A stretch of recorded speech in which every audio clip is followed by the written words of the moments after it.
Aloha. So, on my instrument of choice, which this one just happens to be the guitar, I would listen to any song. So, if I was listening to, let's say, Amazing Grace, I would listen to the first couple things. I would hear like, ha, ha, ha, ha, ha, the melody line, and then I would separate that into where is the beat or the pulse or the tempo. So, if we were doing Amazing Grace, how sweet the sound that saved a wretch like me, we could try off with whole notes. Amazing grace, how sweet the sound that saved. So wherever it feels like you're starting a sentence, that's generally where the whole notes start. Whenever we put that into half notes, we could have amazing grace, how sweet the sound. Now, most music isn't being counted with two notes in the measure counting the beat. You see how those two half notes got divided, but it's still a whole note? A much more pleasing way to hear that is by the emphasis on the quarter note. So, amazing grace, how sweet the sound. And what that does, that lines the ear up to know that there is a pulse that everything can fit on. Now, you don't need that pulse, but if you are always keeping that, you will always have the inclination to find the notes that fit the best with the rhythm. Right here, oh, I can't do that. I already started, my bad.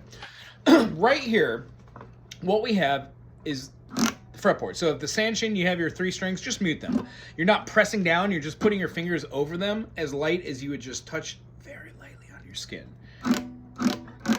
Should get a raking sound. So the idea with this is, what you're going to want to try to do is take your thumb, your pointer finger, and both different exercises come down on a string.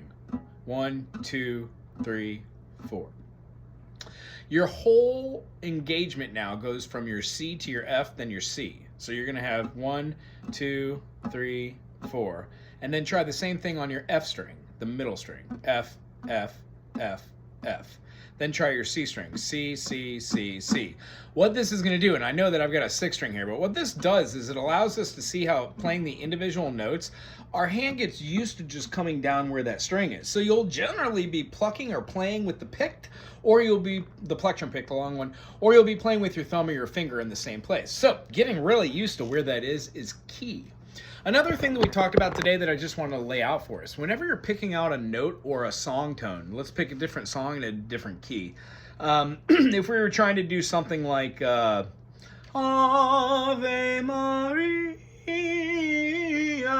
gratia plena Domini. If we're doing that, the spread, what key? And where you feel that,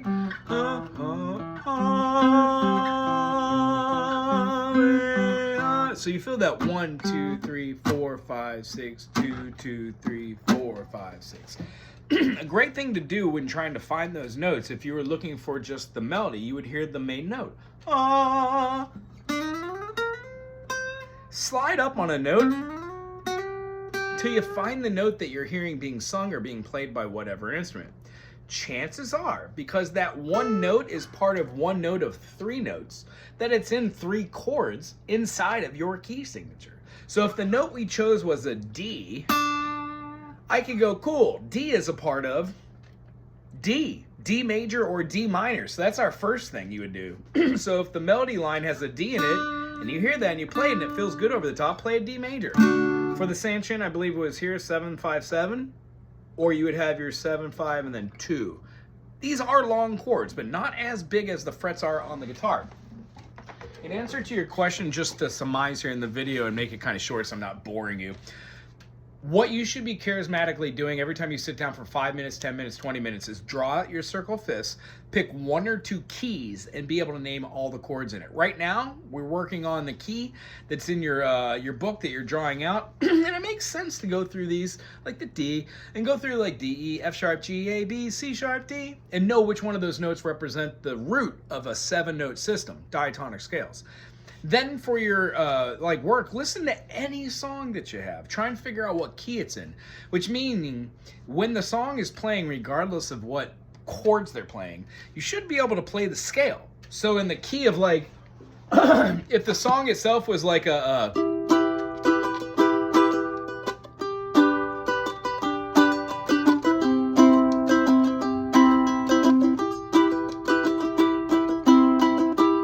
That's an E minor, G, and a C on a ukulele. However, if I hit one note,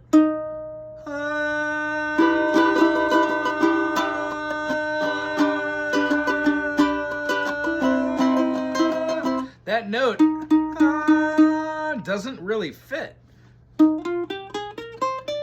So if I played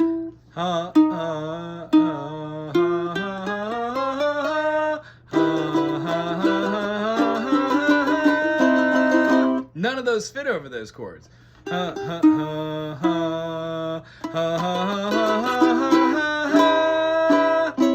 Kind of, but not really, because it's not E major. It's E minor.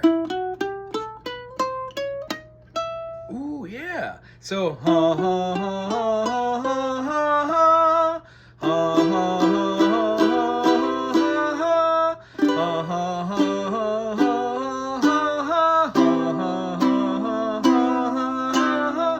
and just by knowing a major scale and going, oh, it's not major, it's not 1, 2, 3, 4, 5, 6, 7, it's 1, 2, flat 3, 4, 5, flat 6, flat 7. Being able to play those different scales is kind of what we're working on in correlation with knowing how to spell chords or triads, and then feeling out most musical progressions only have 2 or 3 chords in them anyways. Many of these aren't master opuses, which have all different chords, different key changes. Music's pretty much simple. The whole idea, once we learn key signatures and time signatures, BPMs, the feeling of different tempos, and how to give those notes the duration that they deserve, we start looking for like measures and like notes and like phrasings. And what you'll find is, as I was alluding to before, there are only so many like phrasings. A lot of music is repetition. Therefore, in a song, you probably will only have 3, 4, 5, 6 floating themes. These floating themes are called motifs. So the melody is basically what it is. Amazing grace, how sweet the sound. Well, the next motif, that saved a wretch like me, it goes up in tone. Well, that's a secondary motif.